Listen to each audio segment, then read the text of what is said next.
inviting us along this afternoon. I'm going to invite Dr. Rahman to make his next book, The Trials and Tribulations of Getting from Scotland. Have you been travelling for several days? Planes, trains and ties. Left the house at 7:15 this morning. However, Thank you for coming. you're very welcome. We're absolutely delighted to be here. I'm Joe Walker. I'm actually the area manager and the person who has the lead for quality in the Burghausen Care Group. My assistant, who won't stand on the table, is Yvonne, who's actually the dementia consultant for the Burghausen Care Group. Up to this point, all the presentations have been absolutely fantastic. I love to spend time with yourself. I'd love to spend time with Wendy. Is it Wendy, sorry? Joe. And I'm Joe, I should remember. Yes. Spend time with Joe and the gentleman there who was asking questions about care homes.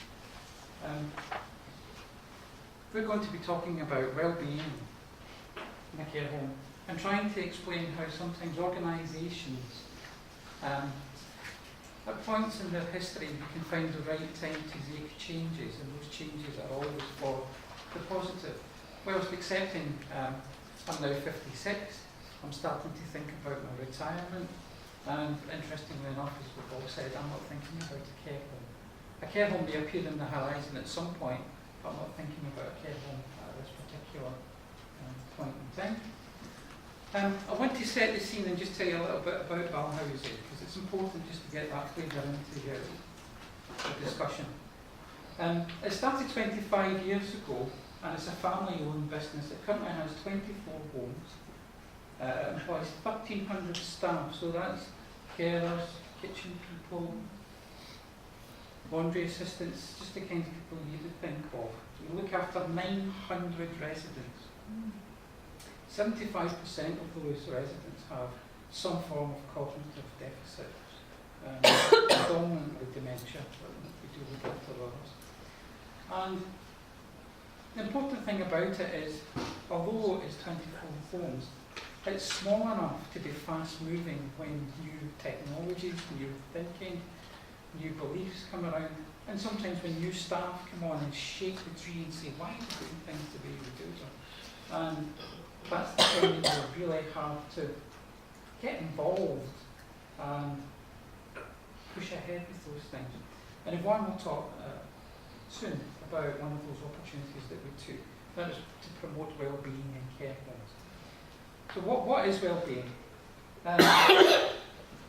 Well, which me am I today, as some people would say? Well, which me has changed since I got here. Prior to walking through the door, I was a bit frazzled, a bit anxious. I was thinking, how am I going to get home? So I was a bit, listening to the people, it's really changed my mindset, positive. I'm thinking, we will get home, and if we don't get home, there's plenty of hotels. But what am I normally like? Well, this is my idea of heaven. Peace and quiet, solitude. You can't see here, there would be a lovely view, good book, and a nice malt. Just taking the time to enjoy things. Yvonne? My well-being is very different. As you can see, this is me doing yoga up a hill. I love climbing, so hill climbing quite a bit. And that to me is relaxation, doing a bit of yoga, just reflecting, thinking, and I love nature. However, I love a good book. So, just like Joe said, what me is it today? And just like happiness, I think well-being is really hard to define. How do you define what good well-being is to promote for someone? So I think you've got our Twitter handles, and you know Shibley's hashtag. So think of what well-being is for you. What would be a picture of well-being to you? And maybe tweet it, and we can see what everybody else's pictures look like of what good well-being is. Because I think it's really hard to define. So just like I was saying, well-being is really individual to the person. To promote somebody's well-being, we need to find out about the person. It's fairly basic. It's going right back to the start, person-centred care. I think we all know it, it's not rocket science probably to anybody in this room, but we get lost, I think, in new gadgets and new theories, and let's try this. Let's just go back to getting to know the person. Once you know that person, you can promote their well-being. They'll tell you what's good for them. They're the expert in them. They'll tell you what matters. jumping practice. You know? Yeah. One of the things that we've probably not spoke a great deal about so far today is it's also an industry, if you want to use the term industry, which is completely overburdened by legislation, by acts, by you must do, you shouldn't do, you will do, you won't do, you maybe do. I think that's the latest one for England, where it spoke about personal dignity, physical health, mental health and wellbeing. But some of the key things, if you read behind it, and I'll put the Scottish one up next and you can see the comparison. It talked about individuals, it talked about reducing care and support and increasing independence and kind of person-centred and self-living. It spoke about the integration of health and social care or social work. And it spoke about the increasing diversity that there is in the UK. But it also put forward the concept that we need to cooperate, we need to be neighbourly, we need to look after each other and work for each other. The Scottish one, which doesn't actually come live until 2017, 1st of April, has become much more aspirational. When it talks about we aspire to lifestyle preferences and aspirations, we aspire to be helped to achieve full potential. We want to be enabled and supported to make informed choices, even if it means that's my risk, it's not your risk. It's not something that says I'm not allowed to walk out the home and go for a walk and then come back without being tagged or monitored or followed or escorted. But I should be protected from avoidable things like harm, neglect, the stuff that Shibley mentioned in his presentation. You can't stop it. We're a people business and we will have good people and not so good people, and sometimes that manifests itself in things which aren't particularly useful or good for us. Interestingly enough, and I can say this, I'm in England today and the Scottish Government won't hear me. When I asked them how did they intend to monitor this and measure the positivity, they haven't thought that through yet. So it becomes live on the 1st of April 2017, but we won't know how to measure it or measure ourselves against it, probably for 12 months. So the first year is probably going to be a test of change. Is this new approach working any better? Time will tell. So, we spoke a little bit about care homes. I think at the last count there was 21,000 of them in the UK. And people who live and work in care homes face stigma every time you come on the news or you read the newspapers or you listen to MPs or MSPs, you very seldom hear what a wonderful place that is. The activities there are fantastic. The aspiration to live your life to its full extent is great. And I think everybody in this room, everybody in the country, everybody in the universe, needs to find a way of looking at themselves and saying we need to get that balance back. We need to counter what is not good with what is good. And I hope you would agree that there is more that is good than that is not good. And even within care homes, looking at some of the technology things that you've put forward, they're absolutely fantastic, and there's a place for them everywhere. There's a couple of things I would quite like to put my own. But what I have found, going through some of the projects that we've introduced into our housing care group, is if you go to it, there's a group of people in Scotland called the Mental Welfare Commission, and they are the advocates for the rights of people. And if you go to them and say we wanted to introduce a GPS watch for a gentleman who loved to walk from the care home to the local pub to go for a drink, there was danger in doing that, so we positively risk assessed it. We spoke to Police Scotland, who, hands off, it's not really a police problem.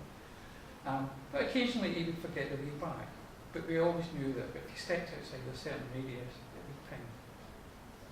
Mental Welfare Commission thought that that was a deprivation of his liberty to an extent, because we knew where he was, and we could put it on the computer and say, he's still in the pub. That's 4 hours he's been in the pub. It's 4 days he's been in the pub, that's right. So sometimes the technology leads from the front and we have to catch up. But there's maybe a bit more willingness to do that now than there was previously. But I would quite like to go back with the chip that you swallow and say to the Mental Health Commission, what do you think of that? That would be really interesting.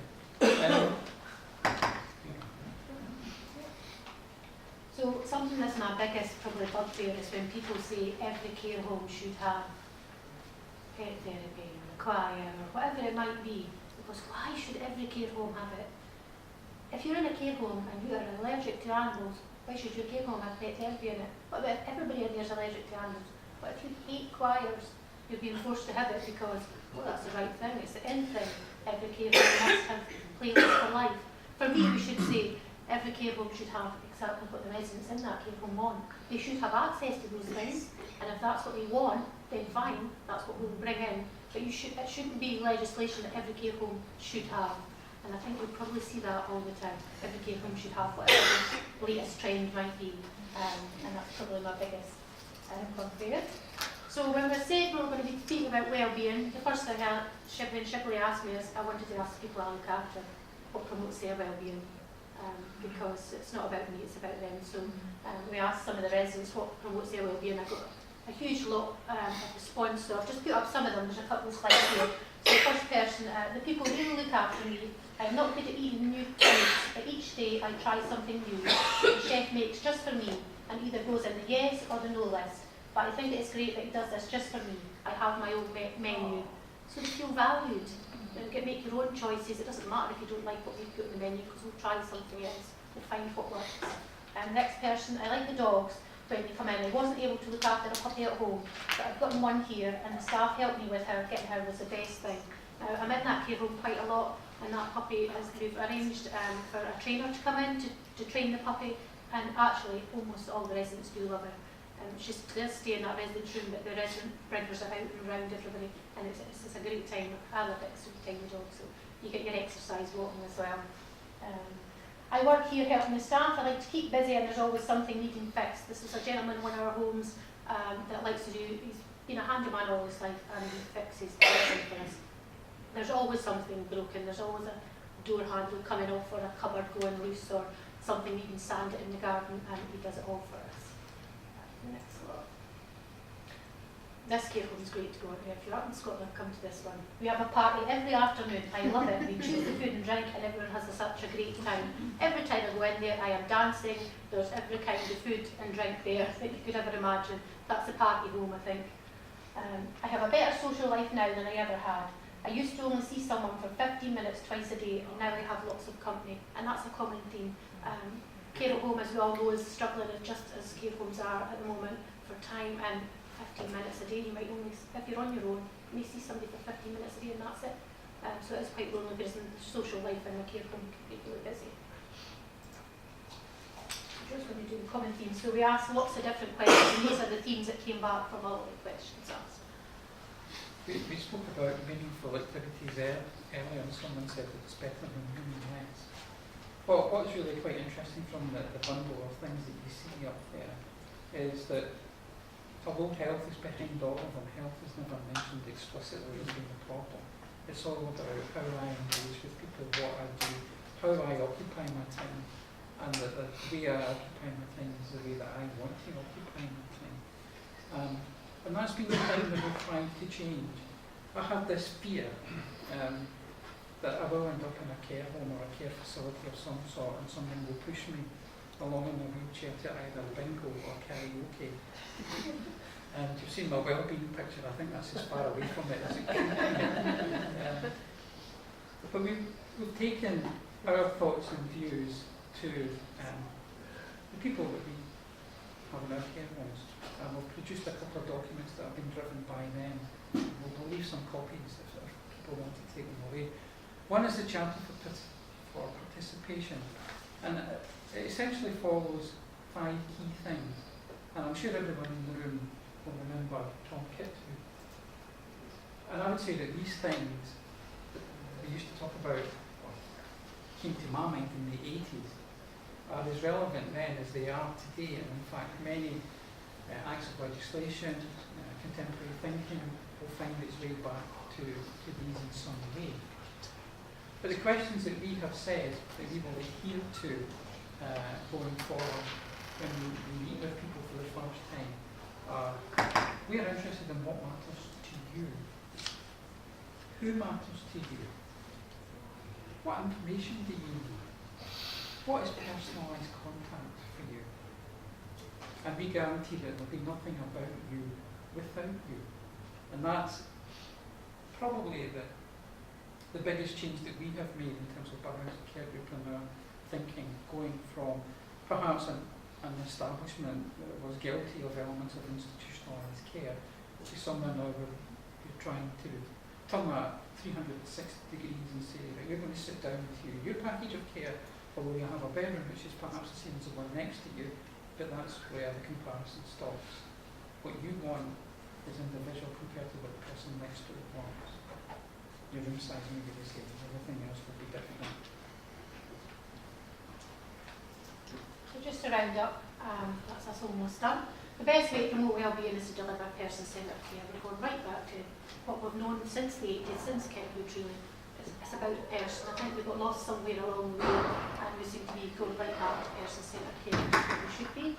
Get to know the person and focus on that. Once you know the person, you'll know how to promote their wellbeing. It's as simple as that. And always remember, you're only ever an expert in yourself. Expert word is bandied about so much. And as much as I've got a master's in dementia, that doesn't make me an expert. It just makes me have a master's in dementia. And it doesn't make me an expert in everybody else's journey. Everybody's completely different. If you want to know about that person, ask the person. And that's what you'll find out from there. And remember, we all change day to day. Our wellbeing pictures would probably, like Joe said, be completely different today. And we flew in, we arrived at 11:20 and it took us to just about 2 o'clock to get here. So many cancellations, and I think our wellbeing was completely nil. So you could just see how your wellbeing's changed. So making sure we got home on time tonight is probably what's going to promote our wellbeing today. Although the hotel stay. And that was it. Thank you very much.